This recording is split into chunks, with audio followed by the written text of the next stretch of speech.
జై తెలంగాణ. మీడియా మిత్రులకు, జాగృతి నాయకులకు, ప్రజలకు అందరికీ కూడా హృదయపూర్వకంగా నమస్కారాలు తెలియజేస్తూ ఉన్నాను. నిన్నటి నుండి చాలా పవిత్రమైన రోజులు ప్రారంభమయ్యాయి. ఒక పక్క చందమామ కనబడటంతో ముస్లిం సోదరులు రంజాన్ నెల పవిత్ర ఉపవాసాలు ప్రారంభించారు. అదే సమయంలో 33 ఏళ్ళకోసారి వచ్చేటటువంటి ఒక అద్భుతమైన సన్నివేశం, క్రిస్టియన్ సోదరులకు కూడా నిన్నటి నుంచే లెంట్ ఉపవాసాలు ప్రారంభమయ్యాయి. సో క్రిస్టియన్ సోదరులకు, ముస్లిం సోదరులకు ఈ పవిత్ర మాసం సందర్భంగా మనస్ఫూర్తిగా తెలంగాణ జాగృతి తరఫున మీకు అందరు కూడా శుభాకాంక్షలు తెలియజేస్తూ ఉన్నాను. అదేవిధంగా మరి ఇవాళ రాష్ట్రంలో బడ్జెట్ సమావేశాలు ఫిబ్రవరి 26వ తేదీ నుంచి ప్రారంభమవుతాయని ప్రభుత్వం ఒక మాట చెప్పింది. మరి అప్పటి నుండి కూడా తెలంగాణ జాగృతి ఈ బడ్జెట్ కాంగ్రెస్ ప్రభుత్వానికి చివరి ఫుల్ ఫ్లెడ్జ్డ్ బడ్జెట్ అవుతుంది కాబట్టి నెక్స్ట్ వచ్చేటటువంటి బడ్జెట్లన్నీ కూడా మరి ఎన్నికల బడ్జెట్ లాగా చాలా ప్రెజర్లో పెట్టే బడ్జెట్స్ అవుతాయి కాబట్టి మేనిఫెస్టోలో ఇచ్చినటువంటి ఒక్కొక్క హామీని కూడా మేము వారికి గుర్తు చేసే విధంగా మా కార్యక్రమాలు చేస్తున్న విషయం మీ అందరికీ తెలిసిందే. అందులో భాగంగా నిన్న మహిళల అంశంతో ప్రగతి భవన్ను ముట్టడించినాం. ఇవాళ ఒక అంశంతో వచ్చినాం. వరుసగా 26వ తారీఖు వరకు ఒక్కొక్క ముఖ్యమైన అంశాలన్నింటినీ కూడా ప్రభుత్వానికి గుర్తు చేసేటటువంటి కార్యాచరణ జాగృతి తీసుకున్నదని ఈ సందర్భంగా ప్రజలకు తెలియజేస్తూ ఉన్నాం. మరి అందులో ప్రధానమైనది మన తెలంగాణ ఉద్యమంలో కూడా ఎట్లా అయితే సింగరేణి కార్మికులు బొగ్గు దవ్వడం బంద్ చేస్తే ప్రభుత్వం ఉలిక్కిపడిందో, సకల జనుల సమ్మెలో ఆర్టీసీ పయ్య ఆగితే కూడా ప్రభుత్వం అదేవిధంగా భయపడినటువంటి విషయం మీ అందరికీ తెలిసిందే. మరి ఆర్టీసీ అనేటటువంటిది తెలంగాణ ఉద్యమ సాధనలోనే కాదు, ఇవాళటి వరకు కూడా పేదవాడికి రవాణా సౌకర్యానికి సంబంధించి ఆర్టీసీ మీదనే డిపెండ్ అయ్యేటటువంటి పరిస్థితి ఉన్నది. మరి అటువంటి ఆర్టీసీని కంపల్సరీ ప్రభుత్వంలో విలీనం చేస్తామని చెప్పి ఆనాడు బీఆర్ఎస్ సర్కారు బిల్లు పెట్టింది. అది అక్కడ బీజేపీ గవర్నర్ గారు వారు అడ్డుకోవడం జరిగింది. ఇవాళ నేను రేవంత్ రెడ్డి గారిని డిమాండ్ చేస్తూ ఉన్నా, మీరు అధికారంలోకి వచ్చే కన్నా ముందు మీరు పదే పదే చెప్పారు, మేము అధికారంలోకి రాగానే ఆర్టీసీని ప్రభుత్వంలో విలీనం చేస్తాం, ప్రభుత్వ ఉద్యోగులతో సమానంగా వేతనాలు ఇస్తామని చెప్పారు. మీరేమీ కొత్తగా చేసే అవసరం లేదు. ఆల్రెడీ బిల్లు గవర్నర్ దగ్గర రెడీగా ఉంది, ఉభయ సభల్లో పాస్ అయ్యి గవర్నర్ గారి దగ్గర ఉన్నది. దాన్ని త్వరితగతిన పాస్ చేయించాలని చెప్పి నేను రేవంత్ రెడ్డి గారి ప్రభుత్వాన్ని, కాంగ్రెస్ ప్రభుత్వాన్ని డిమాండ్ చేస్తూ ఉన్నాను. అది జరిగితే తక్షణమే ప్రభుత్వ సంస్థగా ఆర్టీసీ మారిపోతుంది, ఆర్టీసీ ఉద్యోగులందరికీ కూడా లాభం జరుగుతుందని తెలియజేస్తూ ఉన్నాను. ప్రభుత్వంలోకి వచ్చిన తర్వాత రేవంత్ రెడ్డి గారు ఒక మాట మాట్లాడారు. ఏంటంటే ఆర్టీసీ నాయకులంటే వారియర్సు, ఆర్టీసీ కార్మికులకు కాలిలో ముళ్ళు గుచ్చుకుంటే నేను నోటితో తీస్తా అని చెప్పి రేవంత్ రెడ్డి గారు చెప్పినటువంటి సందర్భం. కానీ 2.5 సంవత్సరాలు అయింది, వారి గుండెల్లో గాయమవుతున్నా కూడా కాంగ్రెస్ ప్రభుత్వం కనీసం కన్ను తిప్పి కూడా చూడనటువంటి పరిస్థితి ఇవాళ ఆర్టీసీలో ఉన్నది. ఆర్టీసీ కార్మికులు పెరిగినటువంటి పని ఒత్తిడితోని ఏదైతే మహాలక్ష్మి పథకం పెట్టారో దాంతో ఆక్యుపెన్సీ రేషియో 2-3 పెరగడం జరిగింది. దానితోని పని ఒత్తిడి పెరిగింది. సాధారణంగా 6 నుంచి 8 గంటలు చేస్తేనే లేబర్ చట్టాలు మరి బ్రేక్ ఇవ్వాలని చెప్తారు. కానీ ఆర్టీసీ కార్మికులకు మాత్రం 16 నుంచి 18 గంటలు పని చేపిస్తూ వారి శ్రమను దోచుకుంటున్నది కాంగ్రెస్ ప్రభుత్వం తప్పితే వారిని ఆదుకునేటటువంటి ఆలోచన చేయడం లేదు. ఆ శ్రమ దోపిడీ విధానాన్ని మేము తీవ్రంగా వ్యతిరేకిస్తున్నాం. ఆర్టీసీకి లేబర్ చట్టాలు ఖచ్చితంగా వర్తిస్తాయి, వర్తింపజేయాల్సిందే. మరి ఆర్టీసీలో లేబర్ చట్టాలు లేకుండా, కనీస గౌరవం లేకుండా, కార్మికులకు మర్యాద లేకుండా జరుగుతున్నటువంటి సందర్భాన్ని మేము తీవ్రంగా వ్యతిరేకిస్తూ ఉన్నాం. మరి దుగ్గు రాజేందర్ గారని ఆర్టీసీ నాయకులు అనేక మందిని ఏదైతే ఈ ప్రభుత్వం పోయిన బీఆర్ఎస్ ప్రభుత్వంలో, ఇప్పుడు ప్రభుత్వంలో కూడా అన్యాయంగా ఏదైతే కార్మికులను తీసివేయడం జరిగిందో పనిలో నుండి, వారిని తిరిగి పెట్టడం కోసం జాగృతితో కలిపి ఉద్యమాలు చేస్తున్నటువంటి నాయకుడు. మరి వారి నాయకత్వంలో దాదాపు 300 మందికి తిరిగి ఉద్యోగం ఇప్పించుకోగలిగినాం. మేము ఆర్టీసీని డిమాండ్ చేస్తూ ఉన్నాం, మీరు చిన్న చిన్న వాళ్ళ మీద మీ ప్రతాపం చూపిస్తూ మెషిన్లు టికెట్ ఇష్యూ మెషిన్ పనిచేయకపోతే ఆ ఫాల్ట్ సాఫ్ట్వేర్ ఉంటుంది, మెషిన్ ఉంటుంది, ఆ మెషిన్ కొన్నవాడిది ఉంటుంది. కానీ ఆ కోపం కండక్టర్ మీద చూపించి కండక్టర్ని తీసివేయడం అనేటటువంటిది కరెక్ట్ కాదు.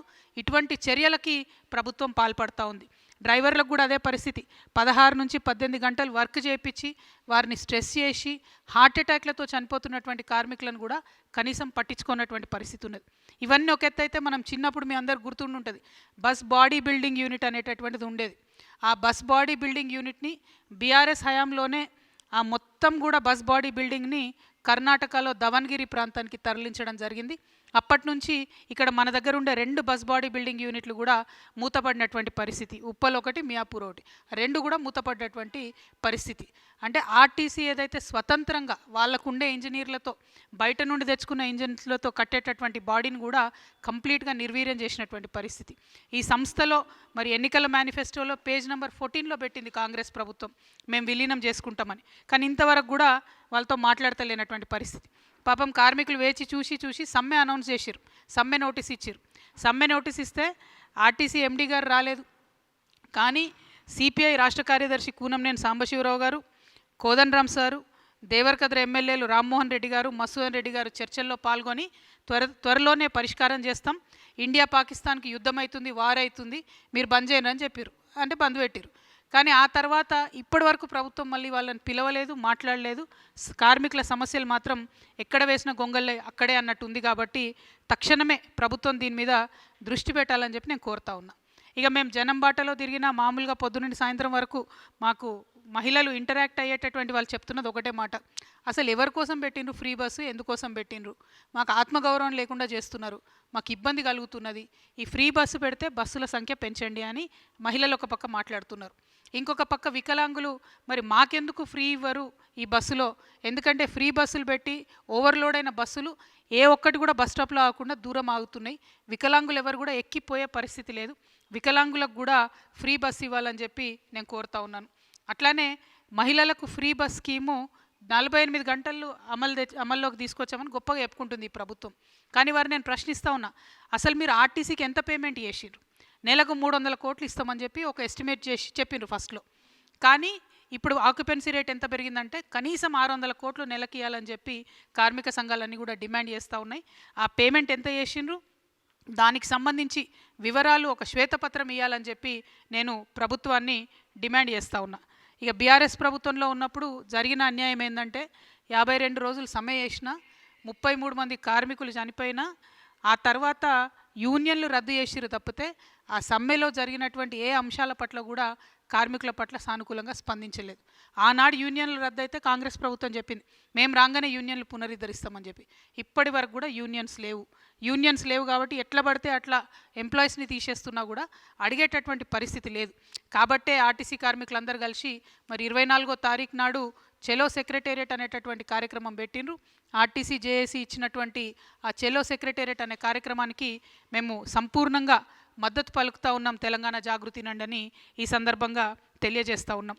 మరి అదేవిధంగా ఆర్టీసీ కార్మికులు పాపం వాళ్ళు పొదుపు చేసుకునే డబ్బు ఉంటుంది, అది కూడా ఇస్తలేరు. రిటైర్మెంట్ అయినటువంటి వాళ్ళు ఎవరిని కూడా వారికి కూడా ఇంతవరకు బెనిఫిట్స్ ఇస్తలేరు. నిన్న మేము మహిళల కోసం ధర్నా చేద్దామని ప్రజాభవన్కి పోతే అక్కడ ఆర్టీసీ కార్మికులు రిటైర్డ్ ఎంప్లాయీస్ అందరూ వచ్చిండ్రు. ఎందుకంటే ప్రభుత్వం నుండి ఒక్క రూపాయి కూడా వస్తలేదు, మాకు డబ్బులు ఇవ్వాలని చెప్పి వాళ్ళు అడుగుతూ ఉన్నారు. సో అల్టిమేట్గా మేము ప్రభుత్వాన్ని కోరేది ఒకటే, మీరు ఈ సంస్థను నిర్వీర్యం చేసే ప్రయత్నంలో ఒక కొత్త మిష పెట్టుకొని ముందుకు వచ్చారు. ఏంటిది, సిటీ బస్సులు 2800 తిరుగుతుంటే పొల్యూషన్ అవుతుంది కాబట్టి ఎలక్ట్రిక్ బస్సులు ఇన్వాల్వ్ చేస్తామని చెప్పి చెప్తున్నారు. ఓకే, సంతోషం, ఎలక్ట్రిక్ బస్సులు పెడుతున్నారు. కానీ గమ్మత్ ఏంటంటే ఆ ఎలక్ట్రిక్ బస్సులను ప్రభుత్వం కొంటలేదు, కేవలం అద్దెకు తీసుకుంటుంది. అద్దెకు తీసుకునే ఈ బస్సులకు వాళ్ళ కిలోమీటర్కి ఇంత అని చెప్పి యాజమాన్యాలకు డబ్బులు చెల్లిస్తున్నారు. ఇంకొక పక్క మన ఆర్టీసీ బస్ డిపోలను ఖాళీ చేసి ఎలక్ట్రిక్ బస్సులకు సపరేట్గా డిపోలు ఖాళీ చేసి ఇస్తున్నారు. అక్కడ ఏం జరుగుతుంది, ఆ డిపోలలో వాళ్ళు మన కరెంట్ యూజ్ చేసి ఛార్జింగ్ పెట్టుకుంటారు. అంటే కరెంటు బిల్లు మనమే కడతాం, ఉల్టా ప్రైవేట్ వాడికి కిరాయి మనమే ఇస్తాం, బస్సు కూడా ఆర్టీసీ ఆస్తి కాదు. ఇవన్నీ ఒక ఎత్తు అయితే ఆ బస్సు నడపడానికి డ్రైవరు, ఆ బస్సులో ఉండే కండక్టరు, ఆ మెకానిక్లు అందరూ కూడా అవుట్సోర్సింగ్లో తీసుకుంటా ఉన్నారు. అంటే వాళ్ళు మన పిల్లలే, అవుట్సోర్సింగ్ ఎంప్లాయీస్తో మాకు ఇబ్బంది లేదు. కానీ వారు ఆర్టీసీ ఎంప్లాయీస్ అయితే ఒక బరువు ఉంటుంది, ఒక బాధ్యత ఉంటుంది, ఒక ట్రైనింగ్ ఉంటుంది, ఒక రెస్పాన్సిబిలిటీ ఉంటుంది. అది లేకుండా అవుట్సోర్సింగ్లో తీసుకున్నారు. మొన్న దుగ్గు రాజేంద్ర అనే చెప్తున్నారు, ఒక కండక్టర్ కరీంనగర్ లెక్కిండట అవుట్సోర్సింగ్లో తీసుకున్న పిల్లాడు హైదరాబాద్కి వచ్చే లోపల 9,000 రూపాయలు పైసలు వసూలైతే ఆ 9,000 పట్టుకొని వాడు మధ్యలో దిగి వెళ్ళిపోయాడు. అడిగేటోడు ఎవరు దిక్కులేడు. అంటే బాధ్యత ఉండదు బేసిక్గా, బయట నుండి అవుట్సోర్స్ నుంచి తీసుకుంటే. వాళ్ళ ఆర్టీసీ ఎంప్లాయీస్ అయితే బాధ్యత ఉంటుంది. ఈ విషయాలు మరి రవాణా శాఖ మంత్రి పొన్నం ప్రభాకర్ గారికి నేను ప్రత్యేకించి గుర్తు చేస్తా ఉన్నా. ఎందుకంటే అసెంబ్లీ జరిగేటప్పుడు మా అన్న వాళ్ళందరూ పోతే ఆయన ఒక ఉచిత సలహా ఇచ్చిండట పొన్నం ప్రభాకర్ గారు, మంత్రులందరినీ కలవండాయా మీరు అన్నట. మరి అందరు మంత్రులు కలిస్తే ట్రాన్స్పోర్ట్ శాఖ మంత్రి తమరి దగ్గర ఎందుకు పొన్నమన్నా? మరి మీరు బాధ్యత తీసుకోవాలి, ఆర్టీసీ కార్మికులతో చర్చలు జరపాలి, వాళ్ళకున్న సమస్యల పరిష్కారానికి ముందుకెళ్ళాలని నేను డిమాండ్ చేస్తున్నా. పొన్నం ప్రభాకర్ గారు నేను పర్టికులర్గా రిక్వెస్ట్ చేస్తూ ఉన్నా, ఏదైతే ఫిట్మెంట్ పెంచినారో 2017లో 16% పెంచినారు, అదేవిధంగా 6 నెలల కింద ఒక 21% పెంచారు. ఆర్టీసీ ఉద్యోగులు ప్రభుత్వ ఉద్యోగులు కాదంటున్నారు. కాదన్నప్పుడు ప్రభుత్వ ఉద్యోగుల తరహా ఒక 1.5% హెచ్ఆర్ఏ వీళ్ళకు కూడా కట్ చేసిండ్రు. మరి మీరే చెప్పాలి, ప్రభుత్వ ఉద్యోగుల కాదా?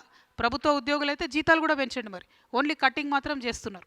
పిఆర్సీ కూడా ఇంతవరకు పెంచలేదు, అమలు చేయలేదు. రిటైర్ అయిన వాళ్లకు బెనిఫిట్స్ లేవు. ఆర్టీసీ అనేటటువంటిది పేదవాడి యొక్క బస్సు, పేదవాడికి పనికొచ్చే బస్సు. ఈ సంస్థను దయచేసి ప్రైవేటీకరణ వరకు పుష్ చేయొద్దని చెప్పి గవర్నమెంట్ నేను కోరుకుంటూ, మళ్ళీ ఒకసారి మేము ఒకటే డిమాండ్ చేస్తూ ఉన్నాం, ఏదైతే 1000 మంది కార్మికులను అన్యాయంగా తీసేసిండ్రో వాళ్ళని తిరిగి విధులలోకి తీసుకోవాలి. అందులో మేమందరం పోరాటం చేయంగా 300 మందిని తీసుకున్నారు, ఇంకా మిగతా 400 మందిని త్వరితగతిన మీరు తీసుకోవాలి. తీసుకోకపోతే 24వ తారీఖున ఆ 400 మంది ఎంప్లాయీస్తో పాటు జాగృతి కార్యకర్తలు, నాయకులు అందరం కూడా సెక్రటేరియట్ని ముట్టడించడం జరుగుతుంది. మీరు దిగొచ్చేంత వరకు ఉద్యమాలలో పాల్గొంటామని చెప్పి గౌరవ ముఖ్యమంత్రి గారికి, అదేవిధంగా కాంగ్రెస్ ప్రభుత్వానికి మేము హెచ్చరిక చేస్తూ ఉన్నాము. Thank you. జై తెలంగాణ. ఒక 2 మినిట్స్ మాట్లాడతారు, మీరు చెప్తారా? ఒక 2 నిమిషాలు, ఒక 2 మినిట్స్ దుగ్గు రాజేందర్ గారు వారి వర్షన్ చెప్తారు. కూర్చోండి కూర్చోండి.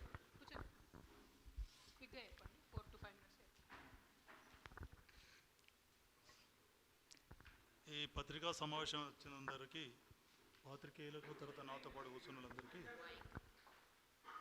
నా యొక్క నమస్కారములు. ముఖ్యంగా ఏంటంటే నేను ఒకటే నిమిషం చెప్తానండి.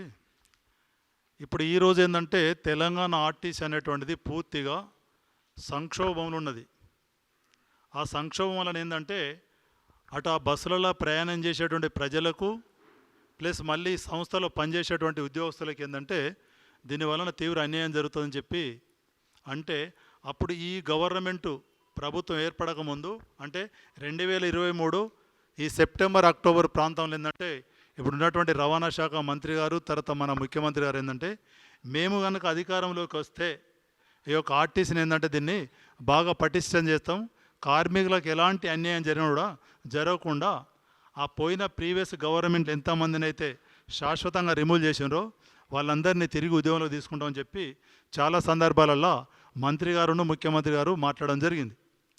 ఇక దాని మీద ఏంటంటే పోయిన ప్రీవియస్ గవర్నమెంట్లో దాదాపు ఏంటంటే చిన్న చిన్న తప్పులతోని దాదాపు ఒక 1000 మందిని శాశ్వతంగా రిమూవ్ చేశారు.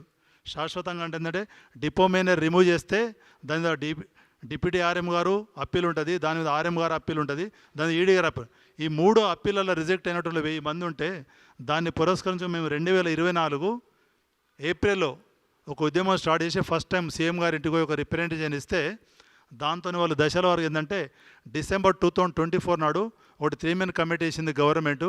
ఆ కమిటీ ద్వారా ఏంటంటే 246 మందిని అంటే వాళ్ళకు ఉద్యోగం ఇవ్వనటువంటి వాళ్ళను మళ్ళీ ఉద్యోగంలో తీసుకున్నారు. ఇంకా ఏంటంటే 300-400 మంది పైచిలుకు మంది అట్లనే మిగిలిపోయి ఉన్నారు. కాబట్టి ఆ మిగతా మందిని కూడా ఏంటంటే ఏ జీవో ద్వారా అయితే తీసుకున్నారో ఆ జీవో ద్వారానే వీళ్ళను కూడా ఉద్యోగంలో తీసుకోవాలనేటువంటిది ప్రభుత్వానికి ఒక రిక్వెస్ట్ చేస్తున్నాం. ఇక రెండోది ఏంటంటే మెయిన్ ఏంటంటే ఆంధ్రప్రదేశ్ నుంచి తెలంగాణ ఆర్టీసీ డివైడ్ అయినప్పుడు ఆంధ్రప్రదేశ్కు ఆర్టీసీ కార్మికులు 62,000 మంది పోతే తెలంగాణకు 58,000 మంది వచ్చారు. అంటే ఇవాళ పాత 10 ఉమ్మడి జిల్లాలు, ఇవాళ కొత్త 33 జిల్లాలు ఏంటంటే మా యొక్క ఆర్టీసీ డిపోలు 99 డిపోలు ఉన్నాయి. ఆ 99 డిపోలకు 58,000 మంది కార్మికులు వస్తే ఇవాళ 58,000 మంది కార్మికులు ఎక్కడ పడిపోయినంటే 39,000 పడిపోయినారు. అంటే 19,000 మంది కార్మికులు అవుట్పుట్, అంటే వాళ్ళు చనిపోతే కానీ లేకపోతే రిటైర్మెంట్ అయితే కానీ వాళ్ళ ప్లేస్లో మళ్ళీ ఇన్పుట్ లేదు. అదే ఆంధ్రప్రదేశ్కి పోతే అక్కడ 62,000 మందికి 62,000 మంది అట్లనే, అంటే ఏ విధంగా అయితే రిటైర్మెంటు ఏ విధంగా ఉద్యోగాలు కోల్పోతే వాళ్ళు రిక్రూట్మెంట్ చేస్తున్నారు. ఇక్కడ తెలంగాణకు వచ్చేవరకు ఏమైపోయిందంటే ఎవరెవరైతే రిటైర్మెంట్ ఏ కారణం చేత ఉద్యోగం కోల్పోతే వాళ్ళ ప్లేస్లో కొత్త ఉద్యోగాలు ఇవ్వడం లేదు, తర్వాత వాళ్ళ ప్లేస్లో ఏంటంటే కొత్త వాళ్ళని భర్తీ చేయక ఇవాళ అయితే ఇంకా ఈరోజు కనుక లెక్క కనుక తీసినట్టయితే 38,000కి పడిపోయింది. అంటే 58,000 మంది కార్మికులు 38,000 మందికి వచ్చిందంటే ఇదే విధంగా ఈ కార్మికుల యొక్క రేషన్ తగ్గించుకోవడం అవుతుందంటే భవిష్యత్తులో ఏంటంటే గ్రామీణ ప్రాంతాలలో కానీ ఈవెన్ చిన్న చిన్న పట్టణాలలో కానీ ఆర్టీసీ బస్సు అనేటువంటిది కనుమరుగైపోతుంది. ఇవాళ ఏంటంటే గ్రామాలలో మీరు చూసినట్టయితే ఈ ఆర్టీసీ ఎర్ర బస్సులు గ్రామాలలో తిరిగినప్పుడే ఆ గ్రామాలకు ఒక అందంగా అనిపిస్తుంది. కానీ ప్రతి వాళ్ళు ఏంటంటే ఆనాడు రాజశేఖర్ రెడ్డి సార్ నుంచి మొదలుకుంటే తర్వాత మన కేసీఆర్ సార్ కానీ ఇప్పుడు రేవంత్ రెడ్డి సార్ అందరూ ఏంటంటే ఈ ఎలక్షన్లు అప్పుడు మాత్రం ఏంటంటే ఆర్టీసీ వాళ్ళకి ఏ ప్రాబ్లం జరిగినా ఏది జరిగినా మేము ఇట్లా అంటారు. వాళ్ళ అధికారంలోకి రాగానే ఏంటంటే మొత్తం ఏంటంటే వీళ్ళని విస్మరించి ఇవాళ నా పేరు దుగ్గు రాజేందర్, నాది సిరిసిల్ల దగ్గర విలేజ్ నిజామాబాదు. ఈ ఎవరైతే శాశ్వతంగా ఉద్యోగాలు కోల్పోయినరో వీళ్ళని కంపల్సరీ మీరు ఎక్కేయాలా సార్ అని చెప్పి నేను 2024లో ఒకటి ఏంటంటే యూనియన్లకు ఆర్టీసీలో అవకాశం లేదని చెప్పి TGSRTC victims employees welfare association అనే ఒక అసోసియేషన్ స్టార్ట్ చేసి దాన్ని రిజిస్ట్రేషన్ చేసి దాని ద్వారా ఉద్యమం చేస్తే ఏంటంటే పాత ఎండి సార్ అన్నప్పుడు ఎవరు కన్సిడర్ చేయలేదు. ఈ కొత్త ఎండి సార్ వచ్చినాక మీరు ఉద్యమం చేయాల్సిన అవసరం నేను చేస్తా అని చెప్పి 246 మంది ఎక్కారు. ఇప్పుడు నేనేమంటుండే మేము ఉద్యమం చేస్తే పాత ప్రీవియస్ గవర్నమెంట్ పీరియడ్లో అప్పుడు ఒక ఆర్ఎం కూడా రిమూవ్ చేశారు, డీబీఎంలో రిమూవ్ చేశారు, డిపో మేనల్ కూడా రిమూవ్ చేశారు. అంటే అది ఇష్టం ఏంటంటే ఫస్ట్ టైం అనమాట. ఈ డిపో మేనల్ అంటే వాళ్ళు పై స్థాయి అధికారులు డిపో మేనల్ డివిజనల్ మేనల్ ఆర్ఎంలో వచ్చారు. అయినా కూడా ఏంటంటే వాళ్ళందరినీ మేము ఉద్యమం చేస్తే వాళ్ళందరూ ఇప్పుడు బస్ భవన్లో కానీ హుజరాబాద్లో డిపో మేనల్ ఎక్కారు. అయితే వాళ్ళని తీసుకున్నారని ఈ కింద ఎవరైతున్నారో ఈ కండక్టర్సు డ్రైవర్సు మెకానికులు ఏంటంటే వాళ్ళకు అవకాశం లేక ఇంకా చాలామంది రోడ్డు మీద చాలామంది వచ్చిండ్రు. ఇక మాకు ఉద్యోగులు రావనేటువంటి ఉద్దేశంతో 27 మంది కార్మికులు చనిపోయినారు. అదొక మెమోరాండం ఏంటంటే నేను డైరెక్ట్ ఎంఈ నాగిరెడ్డి సార్కి ఇచ్చి రిక్వెస్ట్ చేసిన సార్ ఒక్కసారి వీళ్ళకి అవకాశం ఇస్తారు, ఒక్కసారి అవకాశం ఏంటంటే నేను 100% చేస్తానన్నాడు. దానిలో ఏంటంటే ఈ ఎండి సార్ తర్వాత అయితే ఈ సందర్భంగా ఏంటంటే ఈ అన్ని విషయాలు మాట్లాడిన మేడం గారు మాట్లాడారు కాబట్టి ఇప్పుడు ఈ జాగృతి పార్టీ తరఫున కానీ లేకపోతే మీ అందరికీ ఒకటి రిక్వెస్ట్ ఏంటంటే ఆర్టీసీ వాళ్ళు ఏంటంటే వేరే మీరు ఈ తెలంగాణ గవర్నమెంట్లో ఎన్ని ప్రభుత్వ సంస్థలు అవుతున్నాయో అవన్నిటికంటే కరెక్ట్ నీట్గా అసలు కరప్షన్ ప్రాక్టీస్ లేకుండా డ్యూటీ ఎవరు చేస్తారంటే కేవలం మా ఆర్టీసీ డ్రైవర్ కండక్టర్లే చేస్తారు. ఎగ్జాంపుల్ ఏంటంటే ఇవాళ 3:30కు జూబ్లీ బస్ స్టాండ్లో ఒక బస్సు ఉండాలంటే అది వరదలు రాని వానలు రాని ఉరుములు రాని ఎగ్జాక్ట్ 3:50 3:55కి అక్కడ బస్సును పెడతారు. అదే సపోజ్ ఇప్పుడు రెవెన్యూ కానీ పంచాయతీరాజ్ కానీ హెల్త్ డిపార్ట్మెంట్ కానీ ఇంకా ఇరిగేషన్ కానీ వర్షాలు పడే ఉరుములు వస్తాయంటే వాళ్ళ ఆఫీస్కు వాళ్ళని అడ్డటోళ్ళు. మా దానిలో ఏంటంటే చిన్న తప్పు చేస్తే ఛార్జ్షీట్ ఇస్తారు, ఛార్జ్షీట్ ఇచ్చి ఇంక్రిమెంట్ డిఫరెన్స్ ఆపైనా ఇంకా ఎంక్వైరీ సస్పెండ్ అవుతారు. కాబట్టి ఈ సందర్భంగా ఏంటంటే నేను ప్రభుత్వానికి ప్లస్ మా ఎండి సార్ ఏంటంటే ఎండి సార్ సౌమ్యులు చాలా మంచి సార్ వచ్చిండు. వాళ్ళు ఒకటే రిక్వెస్ట్ దీని ద్వారా సార్ ఏదైతే పాత గవర్నమెంట్ పీరియడ్లో తీసేసిన వాళ్ళందరినీ మేము తీసుకుంటామని చెప్పి ఆల్రెడీ మన ముఖ్యమంత్రి గారు కన్సర్న్ మినిస్టర్ గారు చెప్పిండ్రు. అదే దాంతో మీరు అదే మాటకు కొంచెం డివోట్ అయ్యి మిగతా వాళ్ళందరినీ ఉద్యోగంలో తీసుకున్నట్టయితే ఇటు ప్రభుత్వాన్ని కానీ కార్మికులు కానీ సంతోషంగా ఉంటారని చెప్పి నేను ఈ సందర్భంగా తెలియజేస్తున్నా. నాకు ఈ అవకాశం ఇచ్చేందుకు మేడం గారు కూడా నేను కృతజ్ఞత తెలియజేస్తున్నాను. దాదాపు ఈ రాష్ట్రంలో ఒక 75 కార్పొరేషన్లకు చైర్మన్లను వేయడం జరిగింది. ఆర్టీసీకి మాత్రం చైర్మన్ లేకపోవడంతో కూడా ఇబ్బంది అవుతుందన్న విషయాన్ని పదే పదే కార్మికులు చెప్తున్నారు. ఒక పక్క యూనియన్ లేదు, ఇంకొక పక్క చైర్మన్ లేదు. అంటే ఎట్ ఎనీ కాస్ట్ అధికారులకే చెప్పుకోవాల్సి వస్తుంది. వాళ్ళ జులుంను భరించలేని పరిస్థితి ఉంది. కాబట్టి మరి ప్రభుత్వాన్ని సత్వరమే ఆర్టీసీకి చైర్మన్ వేయాలని కూడా మేము ఈ సందర్భంగా డిమాండ్ చేస్తూ ఉన్నాను. అట్ ద సేమ్ టైం విద్యార్థులు, వికలాంగులు, జర్నలిస్టులకు సంబంధించిన బస్ పాస్లు ఏవైతే ఉంటాయో అవేవి కూడా రియంబర్స్మెంట్ చేయడం లేదు. వాటిని రియంబర్స్ చేయాలని కూడా నేను కోరుతా ఉన్నాను. మరి హాజరైనటువంటి పత్రికా మిత్రులకు, ప్రజలకు అల్టిమేట్గా కోరేది ఒకటే, ఆర్టీసీని బతికించుకుందాం. సామాన్యుడికి ఏదైతే ట్రాన్స్పోర్ట్గా వ్యవహరిస్తుందో అటువంటి ఆర్టీసీ సంస్థను ప్రైవేటీకరణ చేసేటటువంటి కుట్ర ఏదైతే ఉందో దాన్ని అందరం కూడా కలిసి సమిష్టిగా అడ్డుకోవాలి. ఆ కార్మికుల యొక్క సంక్షేమం కోసం కృషి చేయాలనే ఉద్దేశంతో జాగృతి ముందుకు నడుస్తుందని తెలియజేస్తూ సెలవు. Thank you. జై తెలంగాణ, జై జాగృతి.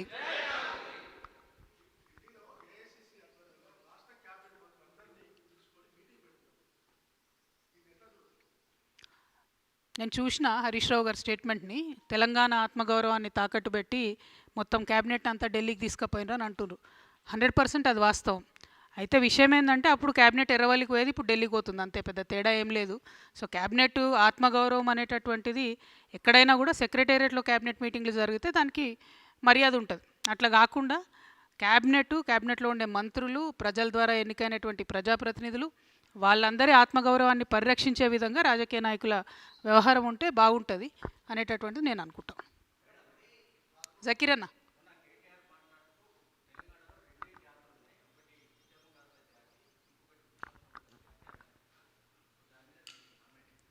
100%. మరి ఉద్యమ ద్రోహులు ఎవరన్నది ప్రజలు నిర్ణయిస్తారు ఫ్యూచర్లో. ఎందుకంటే ఉద్యమానికి ద్రోహం చేసేటటువంటి వ్యక్తులందరినీ పక్కన పెట్టుకొని మాట్లాడుతున్నది ఎవరు, ఉద్యమకారులతో పాటు ప్రయాణం చేస్తున్నది ఎవరని ప్రజలు గమనిస్తూనే ఉన్నారు కదన్న రోజు. ఆయన కేటగిరైజేషన్ చేస్తే, వారు కేటీఆర్ గారు కేటగిరైజేషన్ చేస్తే కేటగిరైజేషన్ జరగదు కదా. ప్రజలు చేస్తారు కేటగిరైజేషన్ అన్నది. ప్రజలు గుర్తిస్తారు ఎవరు ఉద్యమకారులు, ఎవరు ఉద్యమ ద్రోహులు అన్నది.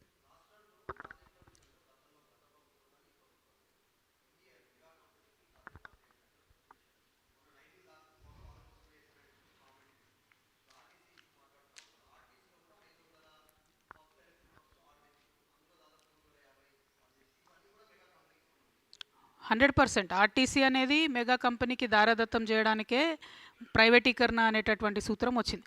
ఎలక్ట్రిక్ బస్సులు కావాలి, పర్యావరణాన్ని పరిరక్షించాలని అందరం కూడా అంటున్నాం.